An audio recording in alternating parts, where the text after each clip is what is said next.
I never thought a piece of fabric could hold so much of my heart. But when you lose the love of your life, you start to understand that everything he touched becomes sacred. That blue dress hanging in the back of my closet. It wasn't just a dress. It was the night James first told me I was beautiful. It was 1987. I was wearing that royal blue vintage gown, and he couldn't take his eyes off me. 3 years ago, I buried him. 3 years of waking up to an empty bed, of cooking dinner for one, of celebrating nothing. My son Daniel is all I have left of James. And now, he's getting married. When Daniel told me about Sophie, I wanted to be happy. I really did. She came from money, from a world I never belonged to. Her family owned hotels, drove cars that cost more than my entire house. But Daniel loved her, and that was supposed to be enough for me. The wedding was 2 weeks away, and I stood in front of my closet, staring at that blue dress. For a moment, I imagined wearing it to the rehearsal dinner. I imagined feeling beautiful again, feeling like the woman James fell in love with. But then reality hit me hard. This wasn't my moment. This was Sophie's moment, and a mother-in-law should never outshine the bride. So I went to a small boutique downtown, the kind where I could actually afford something. I found a simple pink dress, nothing fancy, nothing expensive. It was elegant enough, modest enough.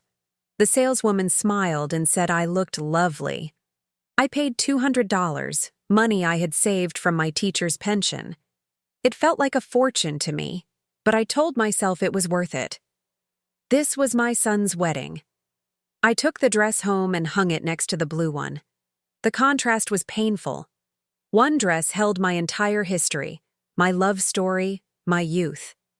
The other was just fabric, but I made peace with it. I had to. That night, I called Daniel. "Mom, you're going to love Sophie's family," he said, his voice full of excitement. "They're throwing an incredible rehearsal dinner. It's going to be at their country club. Very elegant."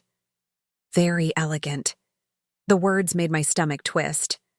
I looked down at my pink dress hanging on the door and wondered if it would be elegant enough. But I didn't say anything. I just smiled through the phone and told him I couldn't wait. The next morning, I pressed the pink dress carefully, steamed every wrinkle. I polished my old pearl earrings, the ones James gave me on our 10th anniversary. I practiced my smile in the mirror, the one I would wear when meeting Sophie's family, when sitting at their expensive table, when pretending I belonged. I didn't know then that my pink dress would become a symbol of my humiliation. I didn't know that in just a few days, I would discover something that would shatter my heart even more than losing James. I didn't know that Sophie had already been inside my home, inside my closet, touching the one thing I had left of my husband. All I knew was that I was a mother trying to be good enough for her son's new life. A life that apparently didn't have room for women in cheap dresses. If you've ever felt like you weren't enough, like this video, so I know I'm not the only one who's felt this small. The country club smelled like old money and fresh roses. Crystal chandeliers hung from ceilings so high they made me feel even smaller than I already did.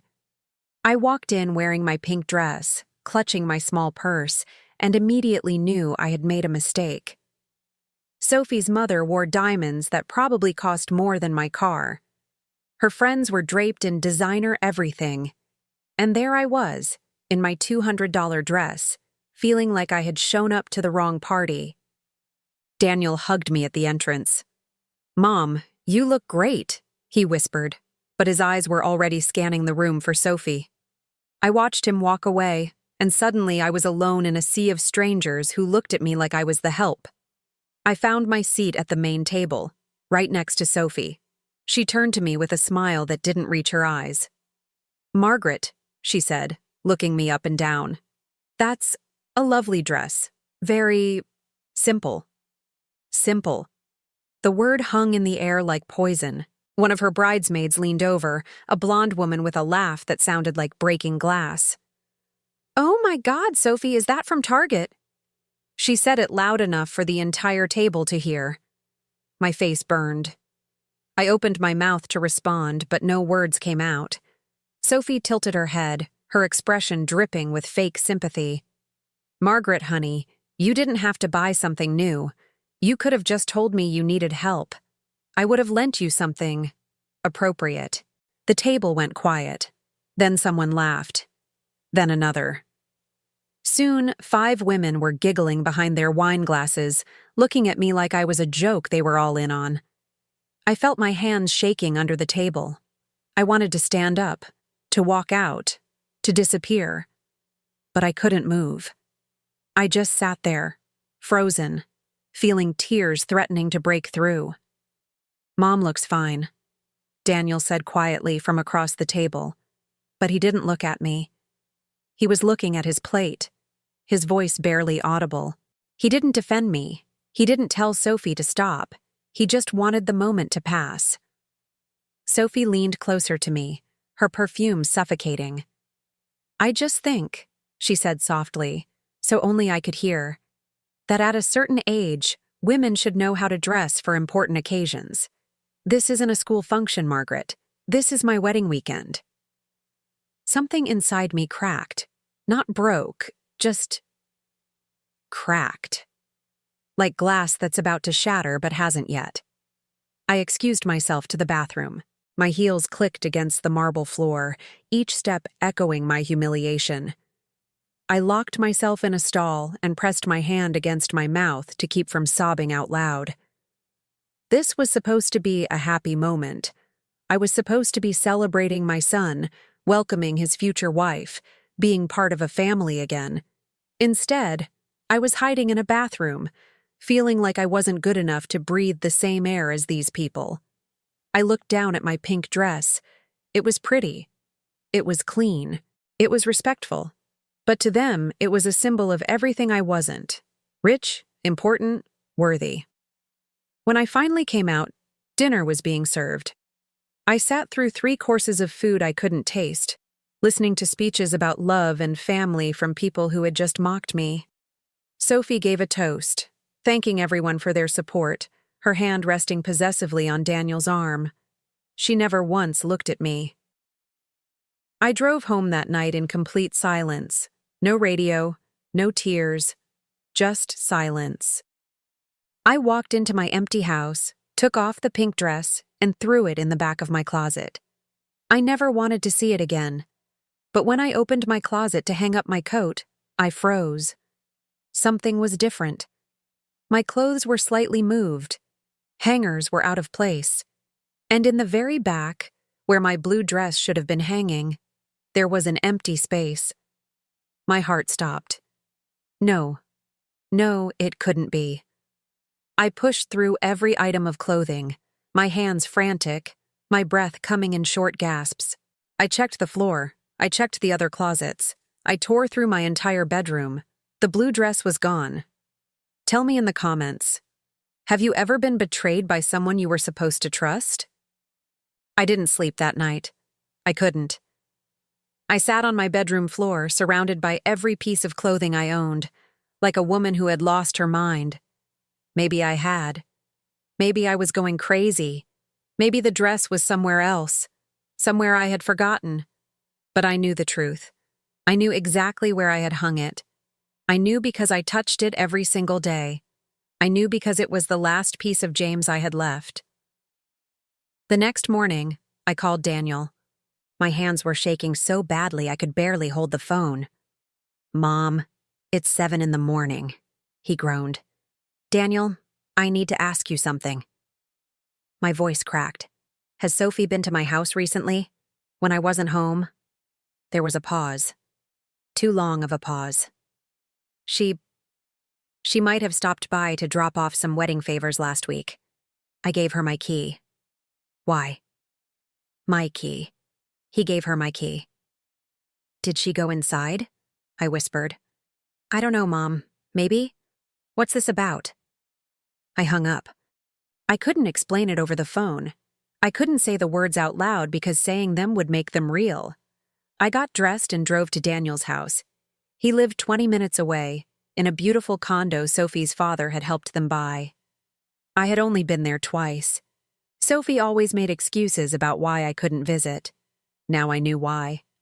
I knocked on the door. Daniel answered, still in his pajamas, looking annoyed. "Mom, what's going on?" "I need to see the guest room," I said, pushing past him. "What? Why?" I didn't answer. I walked straight down the hallway, my heart pounding so hard I thought it might explode. I opened the guest room door, and there it was, hanging on the closet door, wrapped in dry cleaning plastic, with a small tag attached. "Sophie, reception dress, do not touch." My blue dress, my vintage royal blue gown, the one I wore the night James told me he wanted to spend his life with me. The one I wore on our anniversary every single year until he died. The one that still smelled like his cologne if you buried your face in the fabric. My legs gave out. I actually fell to my knees. Daniel rushed in behind me. "Mom, what?" He stopped when he saw what I was staring at. That's your dress," he said quietly. I couldn't speak. I couldn't breathe. I just knelt there, staring at it, feeling like someone had reached into my chest and ripped out my heart. "Where did she get this?" Daniel's voice was confused, uncertain. I finally found my voice. "She stole it. She went into my house and she stole it." "No, Mom, that's not. She said she found this at a vintage boutique. She was so excited about it. She said it was one of a kind." One of a kind. She was right about that. I stood up, my whole body shaking.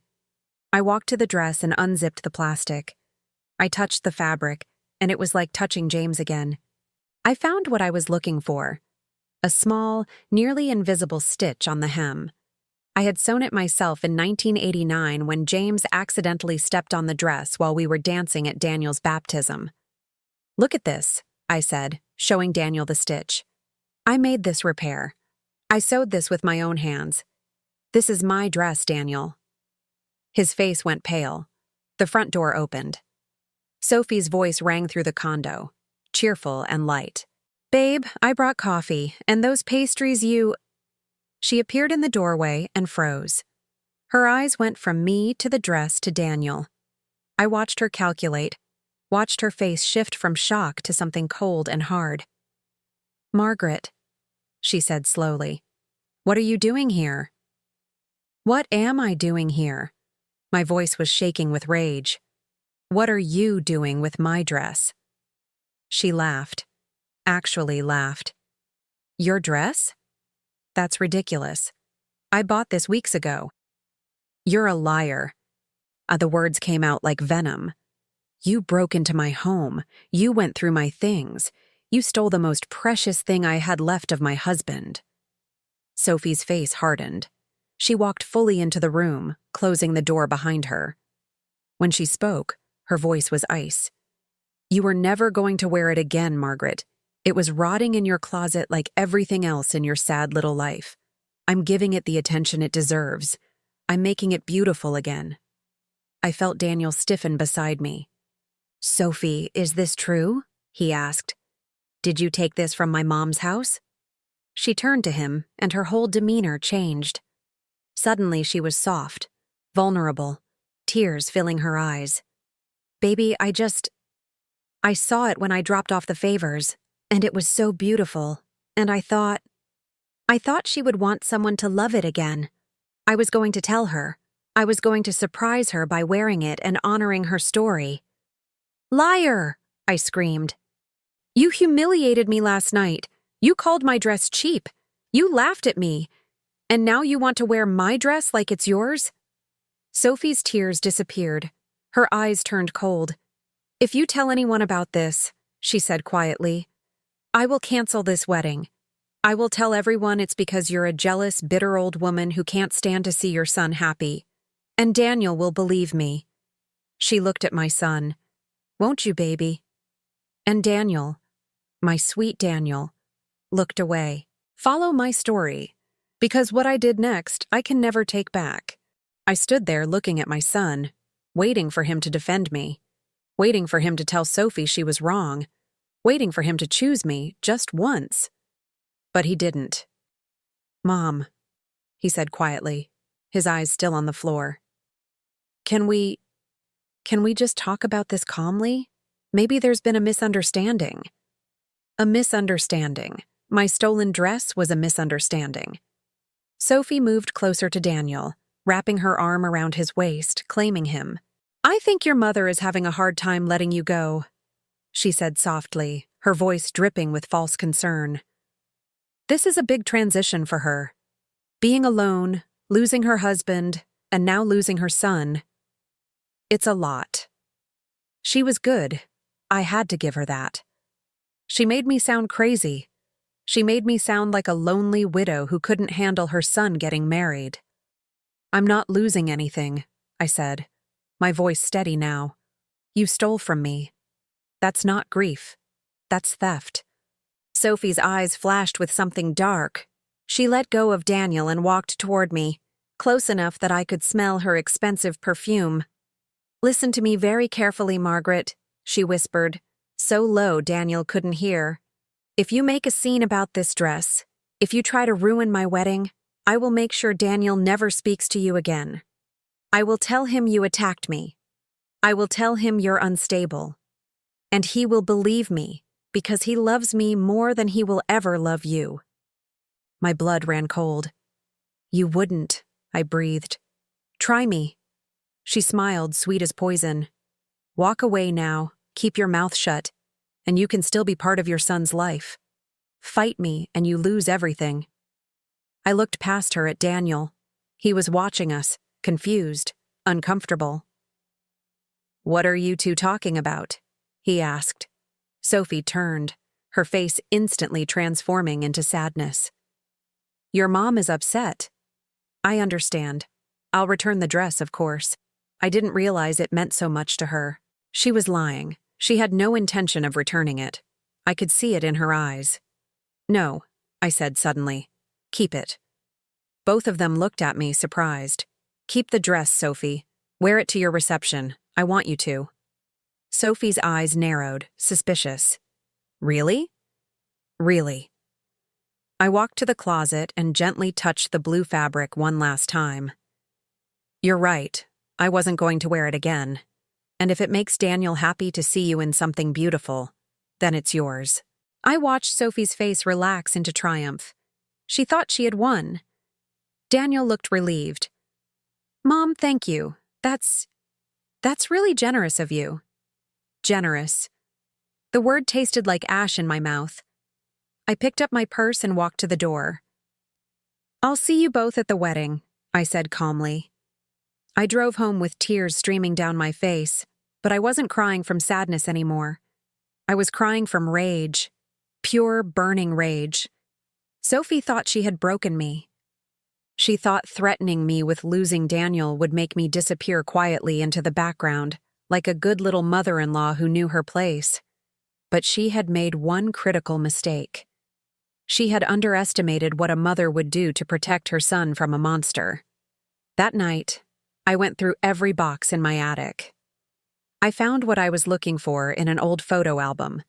Pictures of me wearing that blue dress. Me and James at a gala in 1987. Me at Daniel's baptism in 1989. Me at our 20th wedding anniversary in 2003.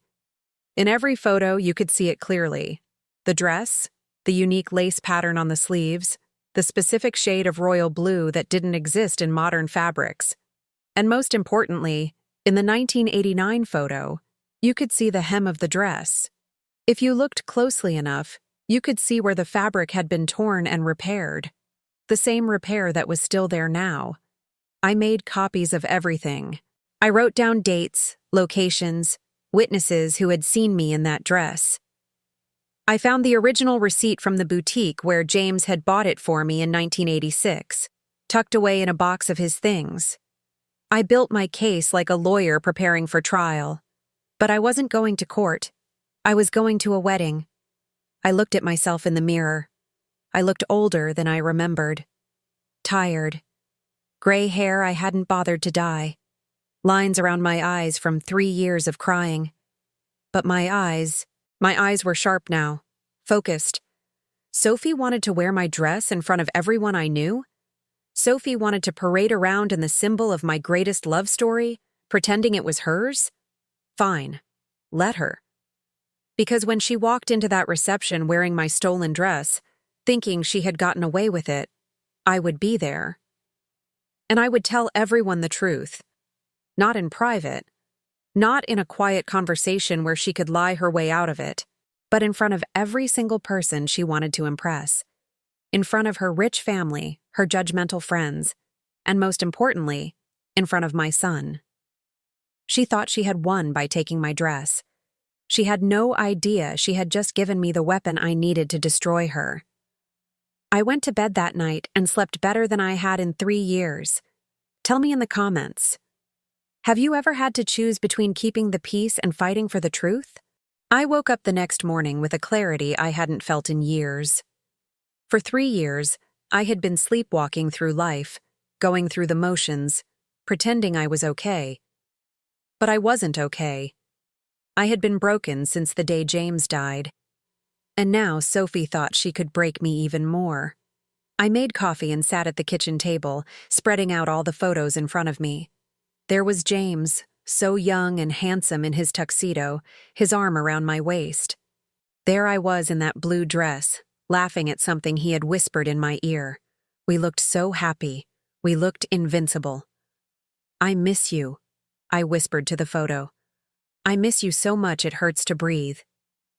If James were here, what would he tell me to do? Would he tell me to forgive Sophie? To keep the peace for Daniel's sake? Or would he tell me to fight, to stand up for myself, to protect our son from a woman who would manipulate and control him? I knew the answer. James never backed down from a fight when something mattered. And I mattered. Our love story mattered. Our memory mattered. I picked up my phone and almost called Daniel. Almost told him everything, begged him to open his eyes and see what Sophie really was. But I stopped myself. He wouldn't believe me. He was too far gone, too blinded by love or lust or whatever hold she had on him. No. I had to show him. I had to show everyone. I spent the entire day planning. I called the photographer who had taken our wedding photos in 1985 and tracked down the original negatives. I contacted the boutique where James had bought the dress, now run by the original owner's daughter, who remembered my husband and the dress he had chosen with such care.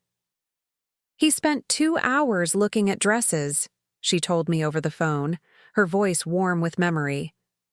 "He said he wanted something that would make you feel like a princess. When he saw the blue one, he said, 'That's it. That's the one that matches her eyes.'" I cried when she said that. James had chosen that dress because it matched my eyes. And Sophie had stolen it like it was nothing, like it was just a pretty vintage find, like it didn't hold 38 years of love and memories and pain. That evening, I did something I hadn't done since the funeral. I went to James's grave. The cemetery was empty, quiet except for the wind moving through the trees. I knelt in front of his headstone and placed my hand on the cold marble. "I need your strength, James," I said out loud. "I need you to help me do this, because I'm scared. I'm scared of losing Daniel. I'm scared of being alone for the rest of my life. But I'm more scared of letting that woman destroy everything we built." The wind picked up, rustling the leaves around me, and for just a moment, I felt him there. I felt his hand on my shoulder, his voice in my ear telling me I was strong enough. I stayed there for an hour, talking to him, crying, remembering. I told him about Daniel, about how much he looked like his father now. I told him about Sophie, about the rehearsal dinner, about the dress. I told him about my plan. And when I finally left, I felt lighter. Not happy, but lighter. Like I had permission to fight back. The next 2 days passed in a strange blur. I went through the motions of preparing for the wedding. I bought a simple beige dress for the ceremony, nothing that would draw attention. I got my hair done. I practiced my smile in the mirror. But inside, I was a storm waiting to happen. Sophie called me once, 2 days before the wedding. "Margaret," she said, her voice syrupy sweet, "I just wanted to thank you again for being so understanding about the dress situation. It really shows how much you love Daniel." "Of course," I said calmly. "I do love Daniel. More than anything." "Good," she said, "because I'd hate for anything to ruin his special day. You understand, don't you?" It was another threat, another reminder that she held all the power. "I understand perfectly," I told her. And I did. The night before the wedding, I couldn't sleep again. I lay in bed, staring at the ceiling, thinking about all the ways this could go wrong. What if Daniel hated me for this? What if everyone thought I was a bitter, jealous mother? What if Sophie turned the whole thing around and made me look like the villain? But then I thought about that blue dress hanging in Sophie's closet. I thought about her wearing it, taking photos in it, pretending it was hers. I thought about my grandchildren someday seeing pictures of their mother in her vintage dress, and never knowing it was actually their grandmother's love story. No. I sat up in bed and turned on the light. I pulled out the box of evidence I had gathered: photos, receipts, testimony from the boutique owner, close-up pictures of the repair on the hem. This wasn't about revenge. This was about truth. This was about making sure that when Sophie wore my dress in front of everyone I loved, they would know exactly what she had done to get it. I folded everything carefully into a small leather portfolio. Tomorrow, I would walk into that wedding with my head held high. I would watch my son get married. I would smile through the ceremony. And then, at the reception, when Sophie made her grand entrance in my stolen dress, I would stand up and tell the truth. Not with anger, not with tears, but with facts, with evidence, with the calm dignity of a woman who had nothing left to lose. Sophie thought she had won, but the game wasn't over yet. Follow my story. The morning of the wedding, I woke up at dawn. My hands were steady as I got dressed. The beige dress I had chosen was simple, elegant, forgettable. Exactly what I wanted. Today wasn't about me standing out. Today was about blending in, waiting, watching. I looked at myself in the mirror one last time. I looked like a mother of the groom should look: appropriate, dignified, unremarkable. No one would suspect what I was carrying in the small leather portfolio tucked into my bag. The church was beautiful. Sophie's family had spared no expense. White roses everywhere, silk ribbons, a string quartet playing softly. I arrived early and found my seat in the front row, right side. The mother of the groom's seat. Guests began to arrive. Sophie's family and friends filled the left side of the church, a sea of designer dresses and expensive jewelry. My side was smaller, quieter. A few of Daniel's childhood friends, some former colleagues of James's who had stayed in touch, my sister who had flown in from Denver. My sister Joan sat down next to me and squeezed my hand. "You okay?" she whispered. "I'm fine," I said. And I was. I was calm. Calmer than I had been in days. "You look pale," Joan said, studying my face. "Are you sure you're all right?" "Just emotional," I lied.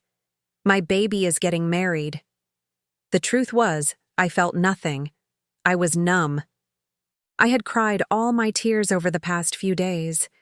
Now I was just waiting. The music changed. Everyone stood. Daniel walked down the aisle with his best man, and my heart squeezed. He looked so much like his father in that tuxedo. Same broad shoulders, same nervous smile. For a moment, I forgot about Sophie, forgot about the dress, forgot about everything except how proud James would have been. Then the wedding march began, and Sophie appeared. She was beautiful, I had to admit. Her wedding dress was stunning, all lace and silk, probably cost more than my car. Her hair was perfect, her makeup flawless. She walked down the aisle like a princess, like she owned the world. When she passed my row, she glanced at me. Just for a second. And she smiled. It was a smile of victory, a smile that said, "I won." I smiled back, calm, serene, almost peaceful. Her smile faltered, just slightly.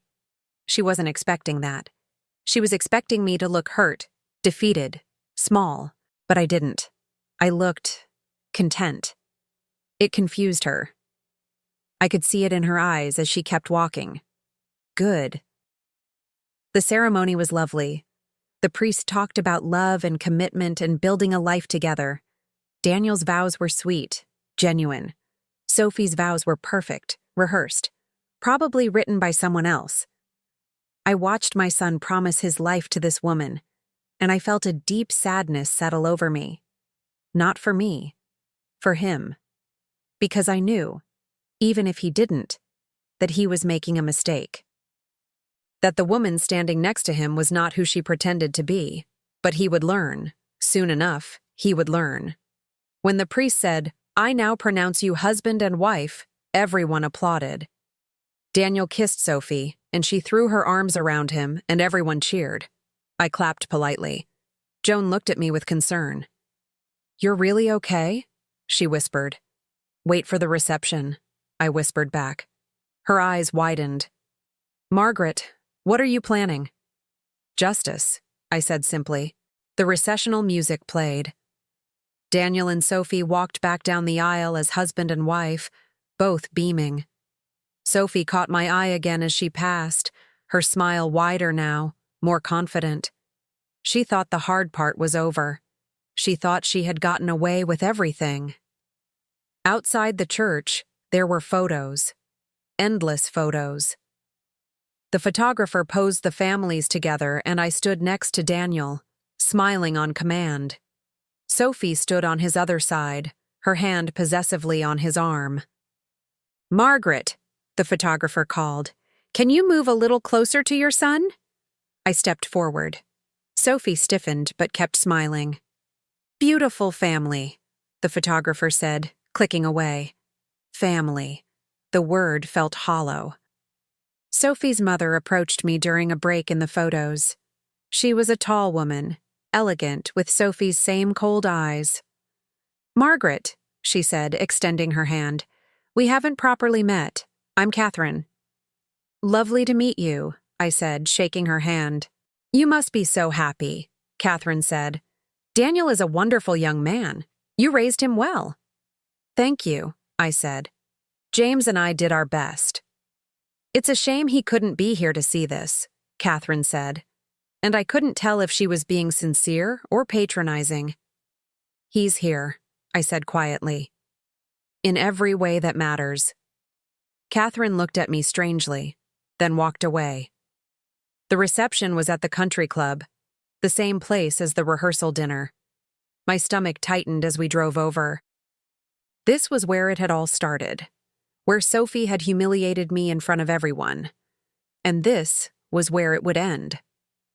I walked into the reception hall, portfolio in my bag, head held high. The room was decorated like a fairy tale. Crystal, candles, flowers everywhere. A live band was setting up in the corner. The cake was massive, 5 tiers of perfection. I found my seat at the family table, right next to where Daniel and Sophie would sit. Perfect. Joan sat down next to me, leaning close. "Margaret, you're scaring me. What are you going to do?" I opened my bag just enough for her to see the leather portfolio. "I'm going to tell the truth," I said. "Share this with someone who needs to hear it today."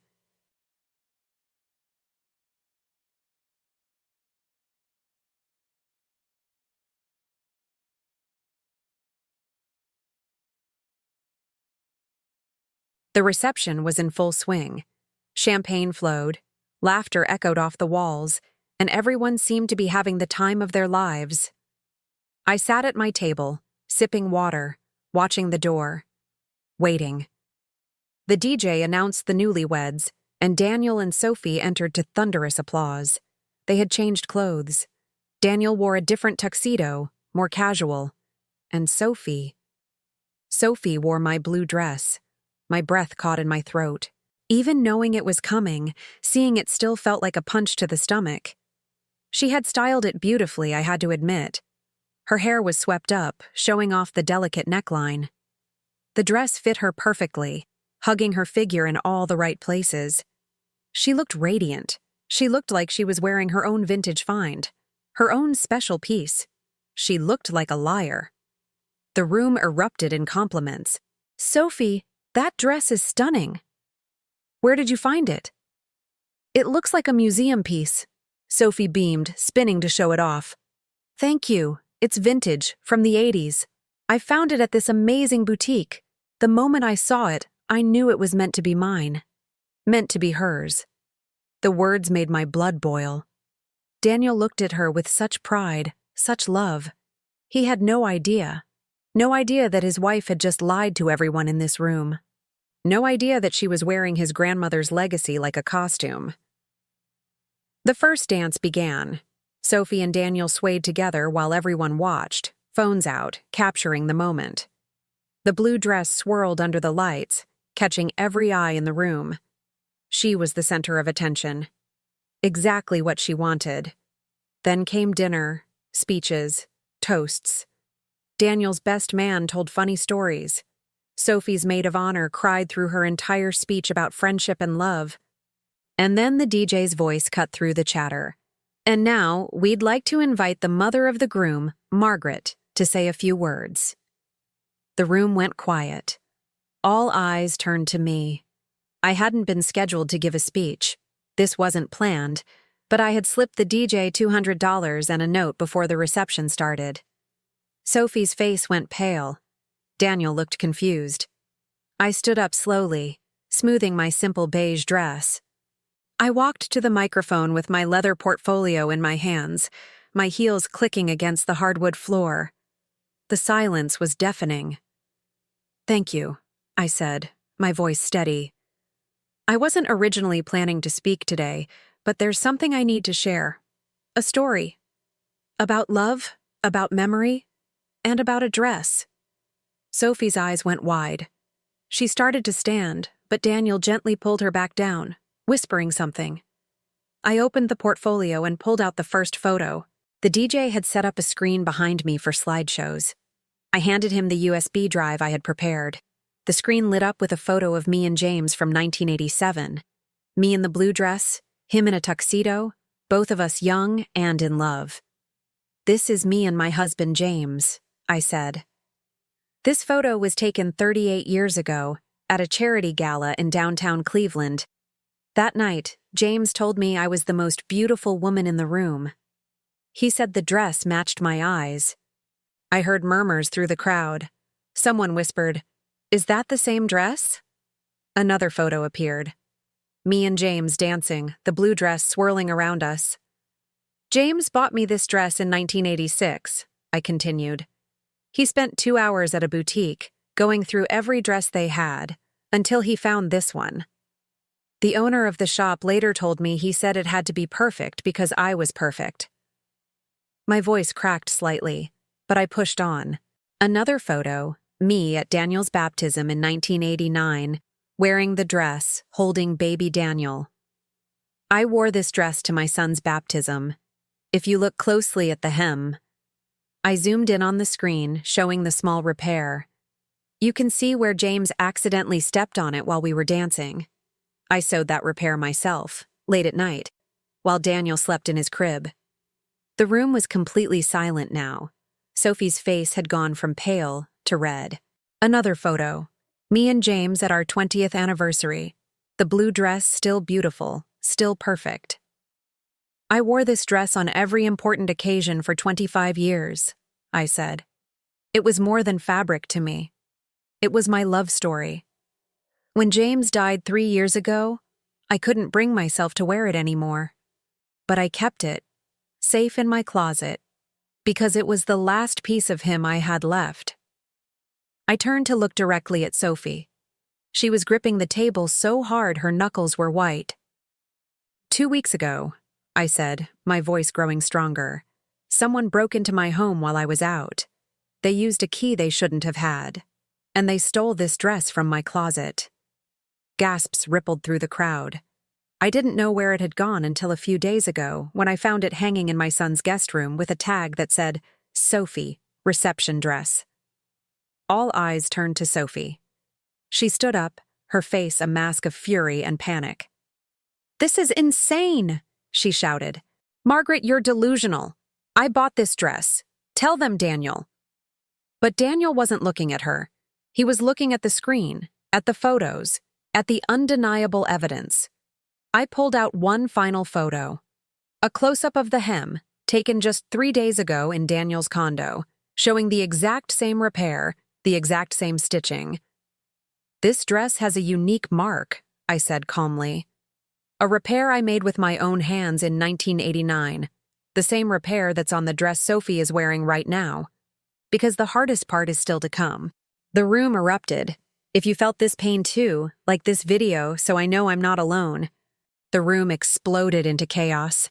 Everyone was talking at once, voices overlapping, phones coming out to capture the moment. Sophie stood frozen, the blue dress suddenly looking like a prison instead of a prize. "Let me see the hem," someone shouted. It was Catherine, Sophie's mother, her face twisted with horror. Sophie backed away, shaking her head. No, this is ridiculous. She's lying. She's a bitter old woman who can't stand to see her son happy." But Catherine was already moving toward her daughter, her heels clicking sharply against the floor. "Show me the dress, Sophie. Now." "Mom, don't." Catherine grabbed the hem of the dress and lifted it, revealing the small, delicate repair. The stitching was old, done by hand, clearly not part of the original design. Several guests moved closer to see, their faces shifting from curiosity to shock. "Oh my God!" one of Sophie's bridesmaids whispered. "Sophie, what did you do?" Daniel finally stood up. His face was white, his hands shaken. "Sophie," he said quietly, "tell me the truth. Did you take this dress from my mother's house?" Sophie's eyes darted around the room, looking for an escape, looking for someone to save her. But there was no one. Every single person was staring at her with disgust, confusion, or pity. I didn't think she'd ever wear it again," Sophie stammered. "It was just sitting there, rotting in her closet. I thought I was giving it new life." "By stealing it?" Daniel's voice was rising now. "By lying about where you got it? By humiliating my mother when she asked about it?" "I didn't humiliate her," Sophie shot back, her voice shrill.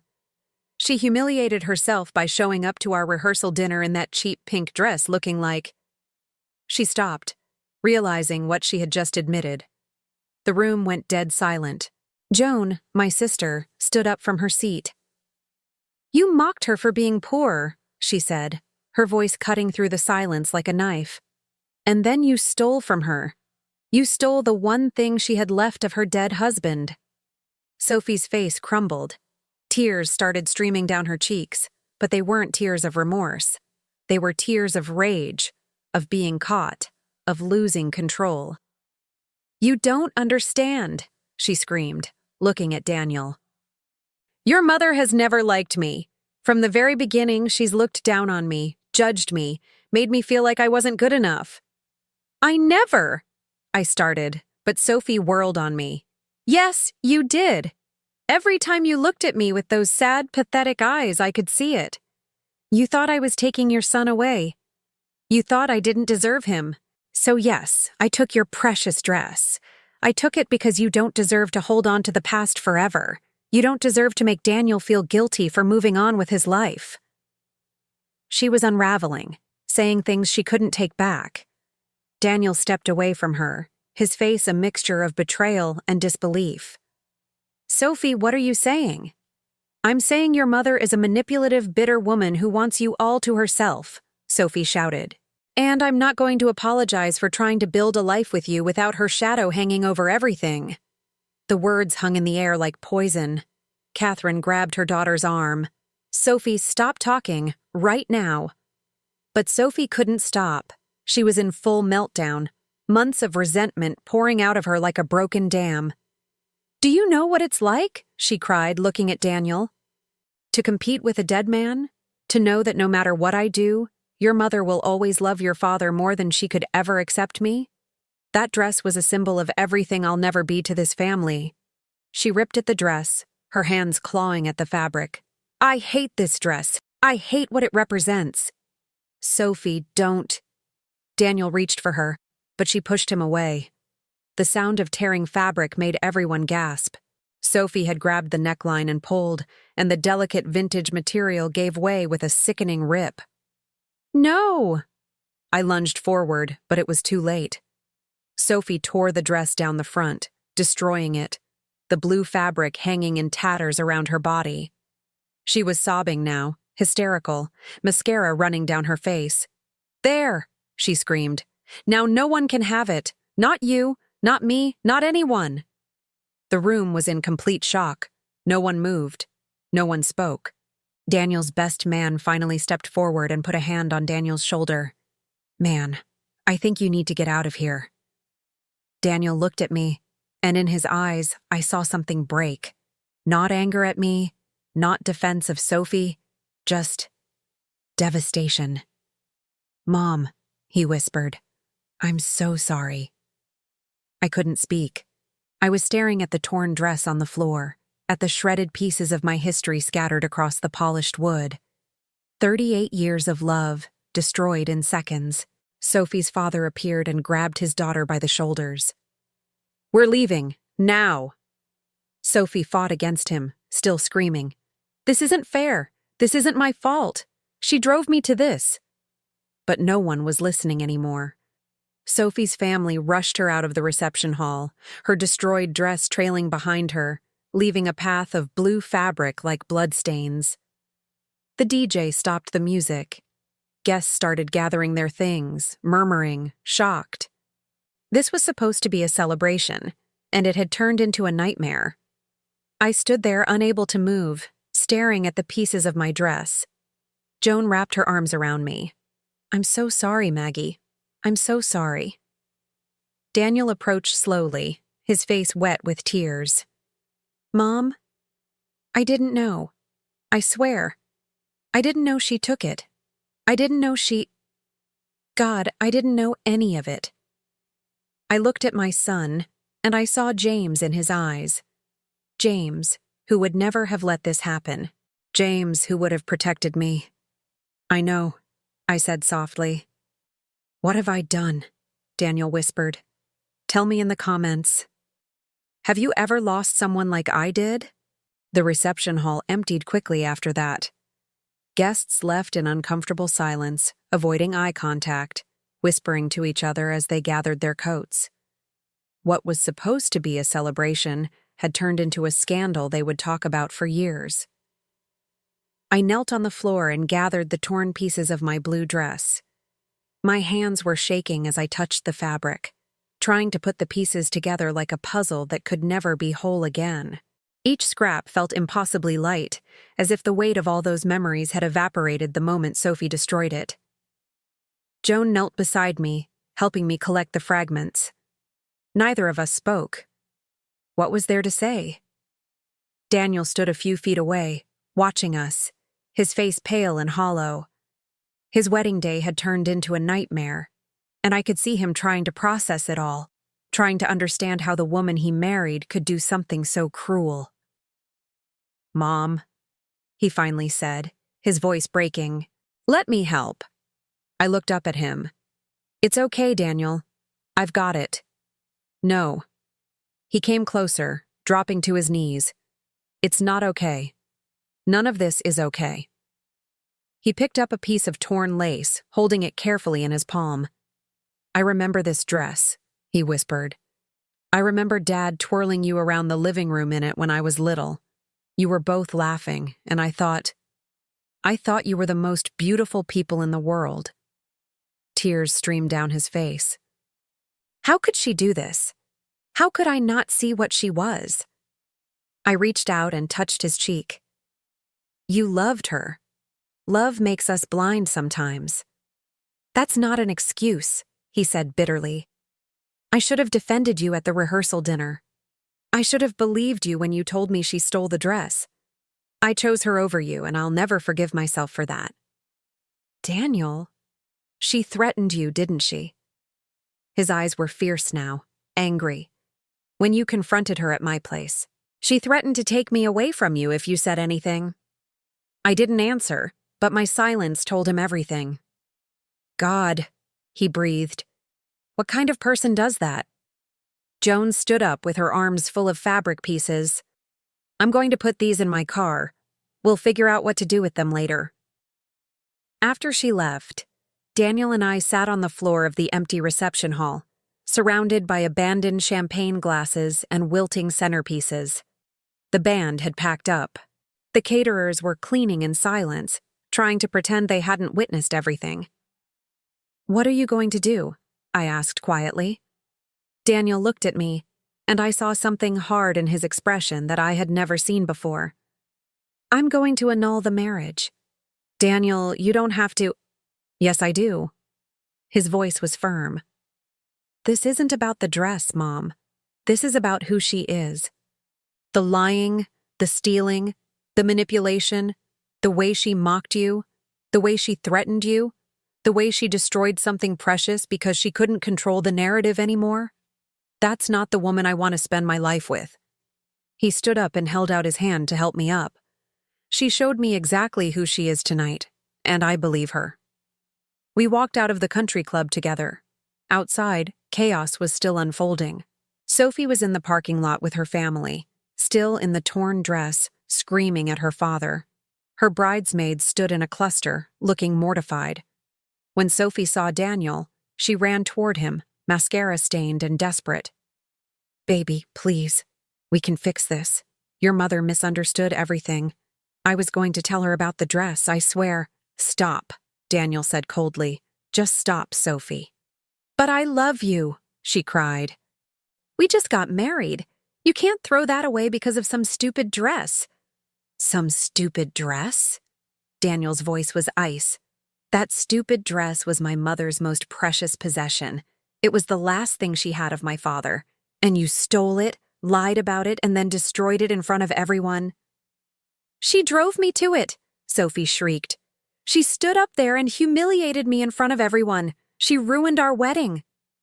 No, Daniel said quietly. You ruined it the moment you decided to steal from my mother. You ruined it when you mocked her for not being rich enough. You ruined it when you became the kind of person who values a designer dress more than basic human decency. Sophie's face twisted with rage. Fine, fine. Leave me then. But you'll regret this, Daniel. You'll regret choosing your pathetic, clingy mother over your wife. Ex-wife, Daniel corrected. I'm filing for annulment tomorrow. He took my arm and walked me to my car, leaving Sophie screaming in the parking lot. The next few days were surreal. The story spread quickly through social media. Someone had recorded my speech and Sophie's meltdown on their phone, and within hours, it was everywhere. Bride steals and destroys mother-in-law's vintage dress became a viral headline. My phone rang constantly. News outlets wanted interviews. Lawyers called offering to help with a civil suit. Strangers sent messages of support and stories of their own toxic family members. I ignored all of it. Daniel moved back home with me temporarily. He couldn't bear to be in the condo he had shared with Sophie. He slept in his childhood bedroom and spent his days talking to lawyers about the annulment. Sophie tried everything to change his mind. She sent flowers, letters, texts begging for forgiveness. She claimed she was having a mental breakdown, that she needed therapy, that she would do anything to make it right. Daniel blocked her number. 1 week after the wedding, he came to me with something in his hands. It was a small velvet box. I found this in Sophie's things when I was packing them up, he said, opening it. Inside was my mother's pearl necklace, the one I thought I had misplaced 2 months ago. She took this too? I whispered. Daniel's jaw clenched. There were other things. Small things from your house, a silver picture frame, your favorite scarf. She'd been taking things for months and I never noticed. I felt sick. She's a thief, Mom. Not just of things, but of peace, of trust, of family. And I almost let her destroy everything Dad built. Everything you sacrificed to give me. He put the necklace in my hands. I'm so sorry. For all of it. I held my son while he cried, this grown man who looked so much like his father, and I forgave him. Because that's what mothers do. The annulment went through quickly. Sophie didn't contest it. Her family was too embarrassed, too eager to make the scandal disappear. And slowly, painfully, we began to heal. Follow my story, because the hardest part is still to come. 3 months after the wedding that wasn't, I woke up to sunlight streaming through my bedroom window. For the first time in years, I didn't feel the crushing weight of grief the moment I opened my eyes. Daniel had moved back into his own place 2 weeks earlier, but he visited almost every day. We had coffee together in the mornings before he went to work. We talked about everything. His job, his feelings, his regrets, his hopes. We talked about James. We cried together. We laughed together. We healed together. The pieces of the blue dress sat in a box in my closet. I couldn't bring myself to throw them away, but I couldn't look at them either. They were a wound that hadn't quite closed, a reminder of everything I had lost and everything Sophie had destroyed. One Saturday morning, Daniel showed up at my door with a woman I had never seen before. She was older, maybe in her 60s, with kind eyes and gentle hands. "Mom, this is Elena Rodriguez," Daniel said. "She's a textile restoration specialist, one of the best in the country." Elena smiled at me. "Your son told me about your dress. I'd like to see it, if you're comfortable with that." I brought out the box, my hands trembling. Elena examined each piece carefully, laying them out on my dining room table like fragments of a broken heart.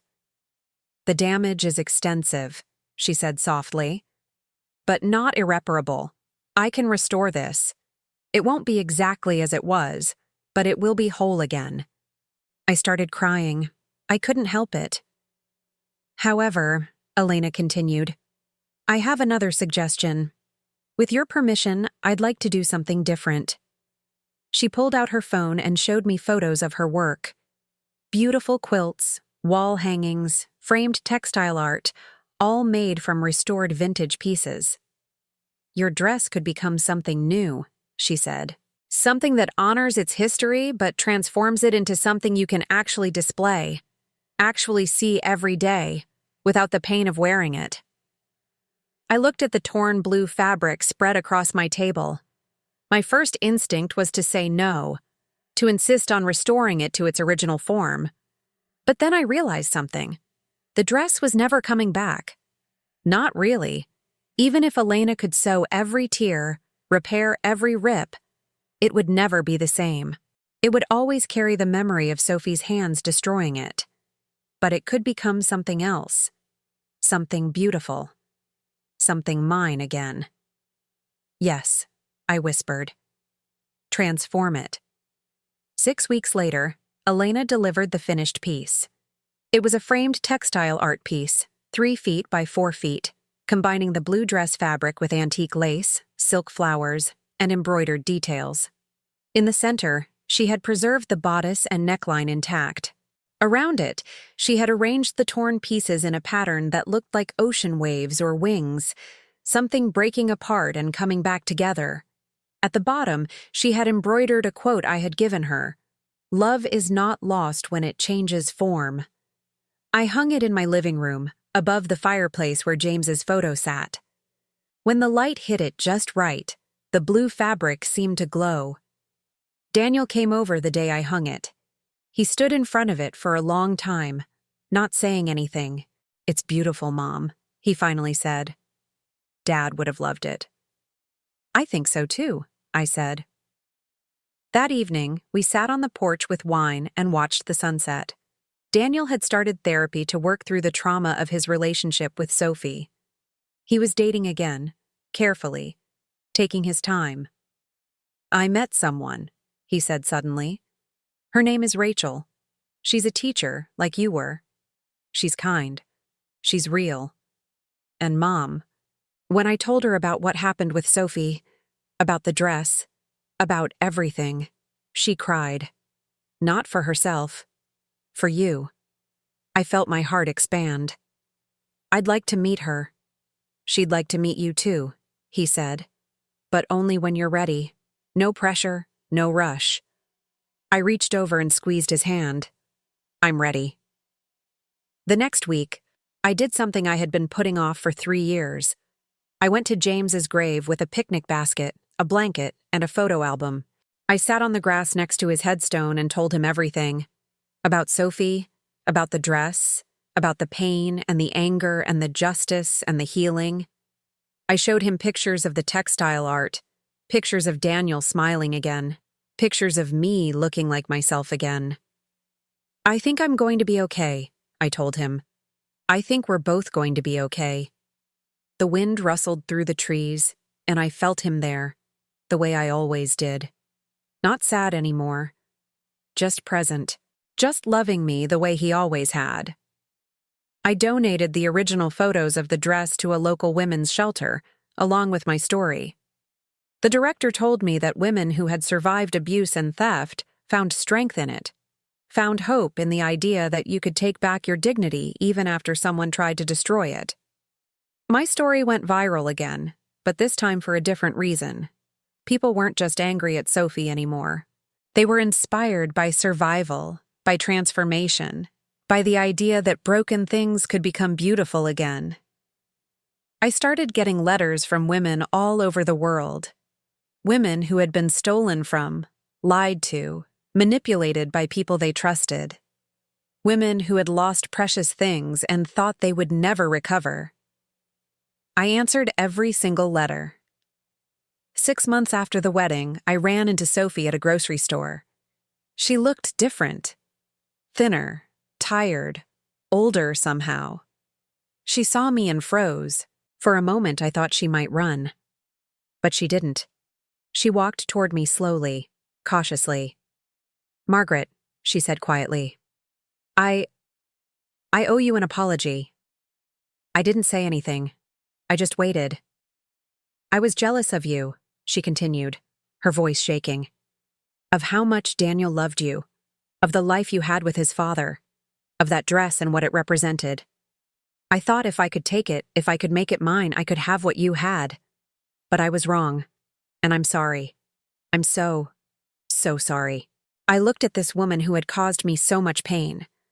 I looked at her and saw someone broken, someone lost, someone who had destroyed her own life, trying to steal someone else's. "I forgive you," I said. Sophie's eyes filled with tears. "You do?" "Yes," I said. "Not for you, for me. Because holding on to anger was killing me and I'm done dying." I walked away, leaving her standing in the cereal aisle, and I felt lighter than I had in years. That night, I stood in front of my textile art, the transformed blue dress, and I smiled. James and I had danced in that dress. We had loved in that dress. We had built a life around that dress. And now, that dress had helped me build a new life. A life where I was strong enough to demand respect, strong enough to fight for truth, strong enough to forgive, strong enough to begin again. I touched the blue fabric gently, feeling all the love and pain and history woven into it. "Thank you," I whispered, to James, to the dress, to myself. And I meant it. Share this with someone who needs to hear it today. Sometimes the things that break us are the things that teach us how to be whole again.